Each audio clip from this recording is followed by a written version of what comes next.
Hey Warriors, question for you. What do you carry on your person every day? What's part of your everyday carry kit, and what tasks are those allowing you to accomplish? What are you looking to be able to facilitate with those items? I want you to consider that as I cover today's topic. And it's going to be a tool that I came across just recently a few weeks ago, and I'll get to that in a second. But I want you to think of that. And then, most importantly, if you wait till the end of the video, I'm going to discuss relatively in depth my thoughts on quality of gear, and in particular pocket knives. So, to the tool and the primary purpose of this video. About 2 weeks ago at Walmart, I came across this knife, and I was actually highly impressed when I saw it. So, quick note on it, it was around $12 or $13. And this knife's a little special in the fact that it offers a lot of functions for what it is. It's got some pros and cons, and I'll cover those as well. So let's go over the big points here. As you can see, it's a knife.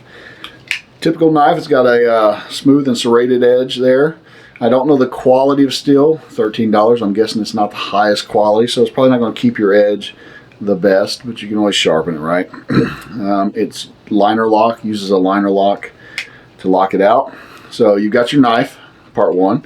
You've got a built-in can opener at the end here. I don't know if you can see that in the camera, but you got a built-in can opener on the end. It has a glass breaker, which is a nice function to have. And it's pretty simple for knives to put that on there. I think everyone should. So you've got a glass breaker at the end. You've got a rope cutter, or cord cutter, they call it. I think they call it a rope cutter. And it's built into it right there. And more on that in a second. It has a flashlight, very small, but it has a flashlight built into it. And then it has, as well, a fire starter built in there. So let's talk about belt clip. Let's talk about all the primary functions on it. So first I'll hit the flashlight. The flashlight is it's a good little flashlight. I mean, it's a tiny flashlight built into the knife, so it's kind of nice that it's there.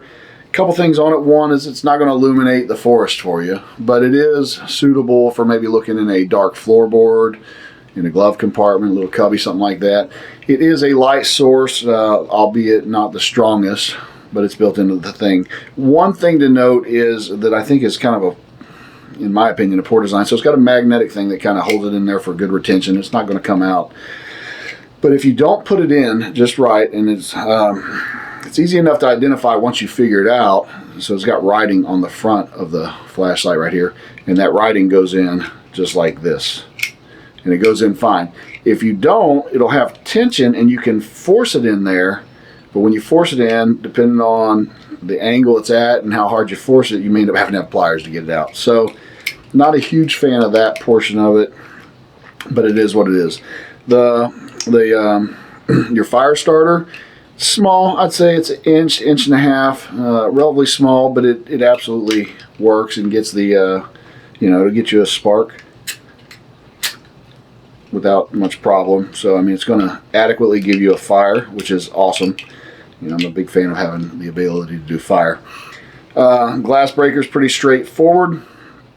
As far as the rope cutter, I initially saw this, and they don't label it as that, as a seatbelt cutter, but that was my hope, would be it was good for a seatbelt cut. It's not. It's not. I tried it on a strap, and you're not going to cut through a seatbelt. Not easily. It would be easier for me to just open up the knife and use the serrated blade to cut the seatbelt. So, unfortunately, I think they missed the mark there, and really what I think the problem is the angle. The angle of the cutting tool. I think it's just too steep to easily cut through a strap of that sort. It'll cut 550 cord, it'll cut zip ties real easy, so it'll save your blade a little bit if you use it to cut zip ties and such. Some other things about the knife in general. Size-wise, as you can see, this is my regular pocket knife. Fairly about the same size, but you're getting all these extra uses out of a $13 tool. So I consider it a pretty good buy on that aspect.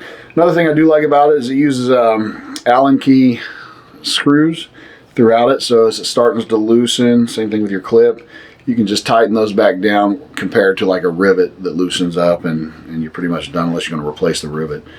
And you're not going to do that on most knives, especially not a $13 knife. But all in all, I think it's a great buy for $13, and you can throw it in bags And you know, if you're on a depending on your budget and really what you want, it might be worth putting on your everyday carry. And that's going to lead me into my talk here. I come from the special operations community. I still currently work in the tactical field as well as the survival field. And admittedly, we as a culture and community can be a bit snobbish on gear, i.e., if it's not the most expensive and best, and there's a little bit of subjectivity. I apologize for my phone over there. There's a little bit of subjectivity on what that best is, but if it's not expensive, it's not good. And so I'm going to hit on that in particular with the pocket knife. While I agree, and there are certain things that I don't flex on quality, in particular firearms quality on my personal carry, I have some cheaper end firearms that I'll be maybe negotiating out if things get bad. But for my personal carry, I want a high quality firearm that works well with me. And by all means, I'd love the best quality gear of everything that I can. However, not everyone has that budget. I certainly don't have that budget, and I definitely didn't have that budget when I first started out. So, and do you really need the best quality of everything? So let's talk about the pocket knife in particular. And I do not necessarily fit with the culture in general. I'm talking about my community. I'm just talking about the knife culture. I don't know how many times I've heard people say things like, you know, if you pull out your pocket knife and you open up a box, well, you're just going to damage and destroy your blade that way. That's why I bought it. I bought it to use it, and that's what I do with the tools I do. I buy them to use them. So, and if we're talking in all honesty, 90% of the use for my pocket knife that I carry every day is opening up a box, cutting up a package, or cutting up through a zip tie. That's what I'm using it for. Guess what? One, I can resharpen it. And two, I don't want it as a showpiece. I don't want it for that once in a lifetime use. I want it for what I bought it for, as a tool. So I don't share that opinion. That thought process annoys me. It's like keeping the plastic wrap on a chair so that it always looks new. I paid for it. I want to get the use out of it. So let's talk about what do we carry a pocket knife for in general. And this is probably subjective to every person. For me personally, my primary purpose for carrying a pocket knife would be self-defense as my first. That's just for me, everything. Self-defense is first.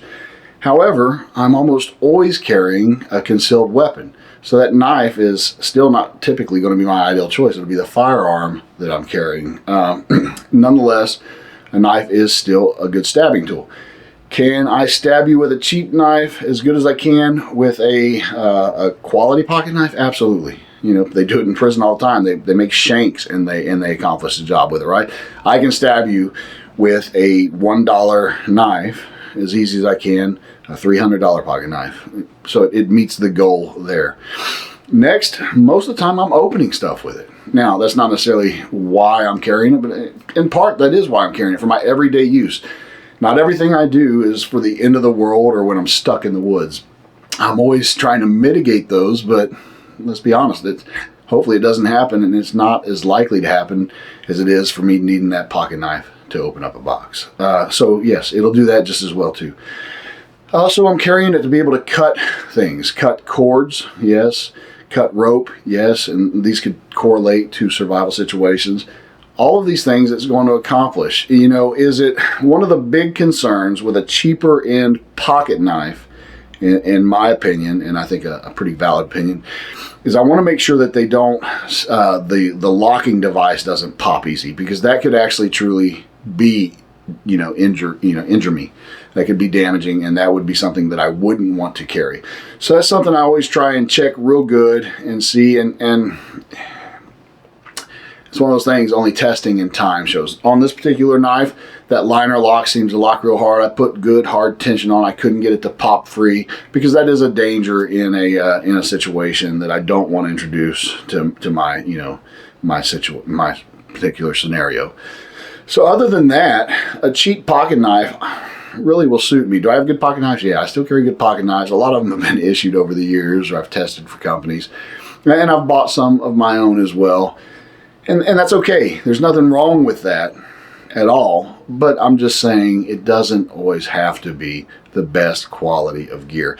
And it absolutely, if you're on a tighter budget, I would rather have a cheap quality than nothing at all, 99% of the times.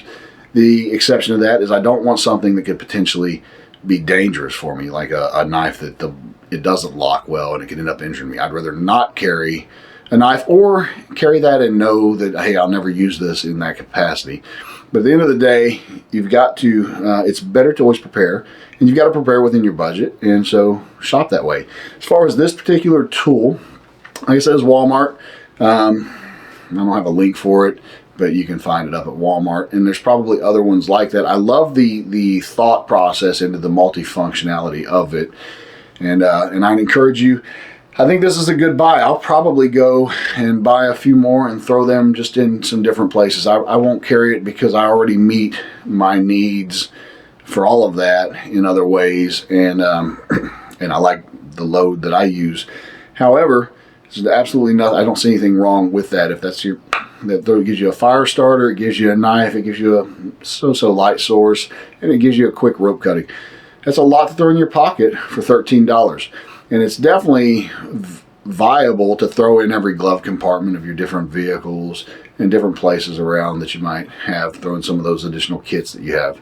So that's my thought on this particular tool. It was made by, I think it's Ozark, which I believe might be a Walmart proprietary brand. I'm not sure if it's actually Walmart, or it's the only place I've ever seen them. But I think it was Ozark. Well, you'll see it in the camping section if you're interested. And I'd love to hear your thoughts, not only on this particular tool or any others similar to it. I'd love to hear your thoughts on the lengthy topic I just covered as far as quality of gear, and in particular quality of knives. I'm sure I want to get harassed on some people about opening boxes, and I'll just tell you ahead of time, I don't care. That's why I buy my tools, is to use them. But I welcome your opinions and thoughts on it as well. Until next time, thanks for watching.